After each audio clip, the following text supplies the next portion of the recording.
guys, so for today's video, I decided I would try out some healthy holiday cookie recipes and see if they can actually taste good. So I always see people raving about like these recipes that are like gluten-free and dairy-free and refined sugar-free and just free of like what seems everything that is good.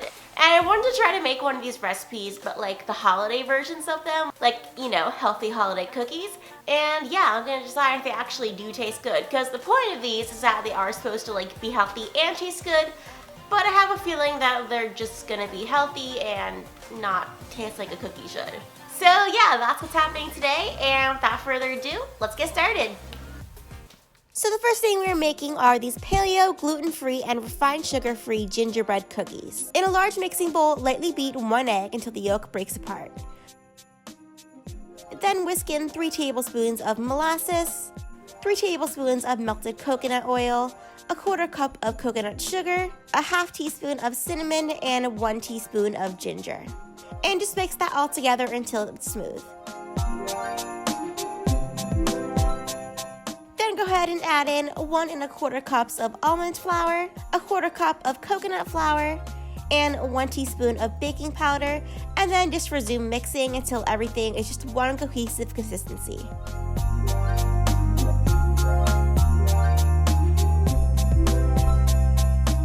Set that aside, and then in a separate smaller bowl, combine 2 teaspoons of coconut sugar and 1/2 teaspoon of cinnamon.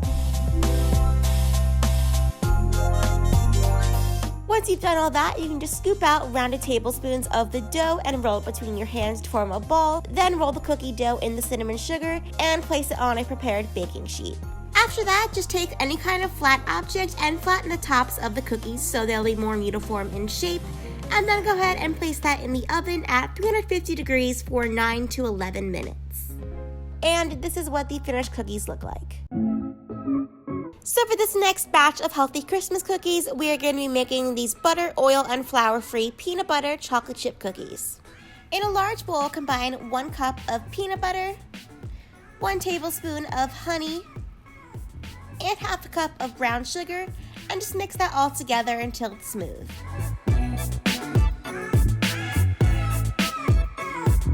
Then add in 1/2 cup plus 2 tablespoons of quick oats, 1/8 teaspoon of salt, 1 teaspoon of baking soda, and 1/2 teaspoon of vanilla extract, and then mix all that together once again. Set that aside, and then in a separate smaller bowl, whisk together 1 egg.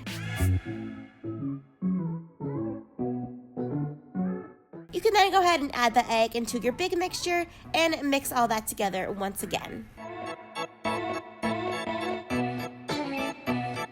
So once everything is a very dough-like consistency, you can then go ahead and add in 1/3 cup of dark chocolate chips, and then just go ahead and fold those in. Once you've done that, you can just roll your dough into little 1-inch balls and place them on a prepared baking sheet. To top it off, stick on some holiday M&Ms on top of the cookies. I did about 3 to 4 per cookie.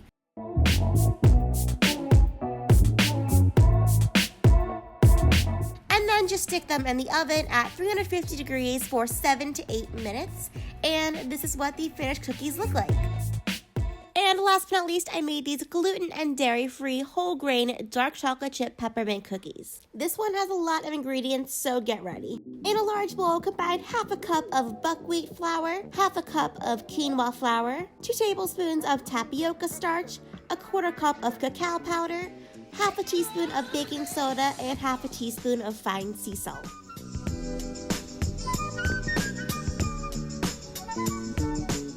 Then in a separate smaller bowl, combine 1/3 cup of coconut oil and 1/2 cup of coconut sugar.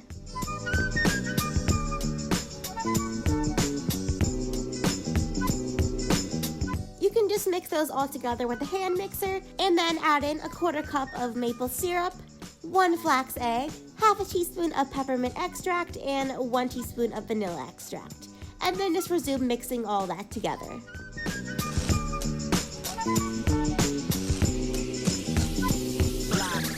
Then go ahead and combine your wet ingredients with your dry ingredients and mix that together as best as you can. I think that using a spoon for this is easier, but you could also try to use a mixer as well. And then I forgot to add this earlier with the wet ingredients, but you're also going to want to add 1 tablespoon of nut or seed butter as well. Once you've got a dough-like consistency, you can then go ahead and add in half a cup of dark chocolate chips and just fold those into the dough. Roll them into about 1-inch balls and place them on a prepared baking sheet. Then use some kind of flat object to flatten the tops of the cookies so they have a uniform shape. And then you can go ahead and add on your crushed candy canes. So I just decided to stick those on top, and then I placed them in the oven at 350 degrees for 12 minutes. And these are what the finished cookies look like. Okay guys, so now that all these cookies are made, it is time to try them and figure out, can healthy cookies actually taste good? I think I'm gonna like judging them on the fact that like they are healthy, so they're not gonna taste as good as a regular cookie, but also just in general, like they should still be enjoyable. So I'm gonna consider all that. So we're gonna start off with these butter, oil, and flour-free peanut butter chocolate chip cookies. Honestly, these smell so good, so I do think that they're probably gonna taste pretty good, but let's find out. Wait, these are so good. I feel like it's probably because there's peanut butter in it and it kind of masks like whatever it's lacking with the butter and oil and all that, but these are really good. I'm gonna rate these an 8 out of 10, but unfortunately I do think these are probably the least healthy cookies out of all these, which is probably why I think they're gonna be the ones that end up tasting the best, but whatever, these are actually like really good. Definitely would recommend you guys make these. Okay, so next up we have these whole grain dark chocolate peppermint cookies that are gluten and dairy free. These ones were probably the hardest to make and cost the most money because they had a ton of really obscure ingredients, but they do smell really good and there is still chocolate in them. So I'm thinking they'll probably taste pretty good too. Okay, these are actually a little bit weird. They're kind of salty, which is weird because I don't think there was that much salt in them, but if I were to make them again, I definitely probably wouldn't use any salt because you can like really taste it. It's kind of strange. And also you can definitely tell they're like whole grain and healthy because they just have like, I don't know, like a weird taste, and they're not that chocolatey either. Maybe because we use like cacao powder instead of cocoa powder. I don't know, they're kind of weird. I think I'd rate these like 4 out of 10.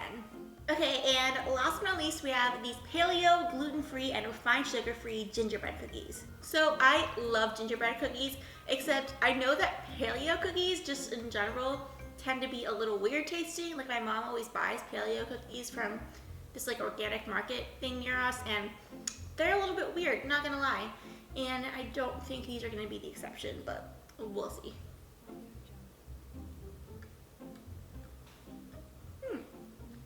Actually, these are kind of okay. They're not quite as like gingerbready as I would have wanted. Like I think you could definitely go with adding more spices in it and like molasses and stuff.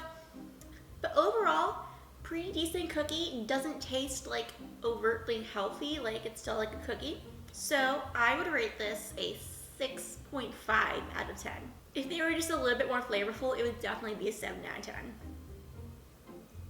Overall, I think I would definitely conclude that healthy cookies can potentially taste as good as regular cookies, especially if we have peanut butter in them, but otherwise it is kind of hard to match the goodness of a classic Christmas cookie. Hope y'all enjoyed that video. If you are not already, make sure to subscribe to my channel down below. I post new videos every single Saturday. I also have an Instagram and a Twitter, both at Elbells, so go ahead and follow me on all of those, and I will see you guys in 2019. Bye!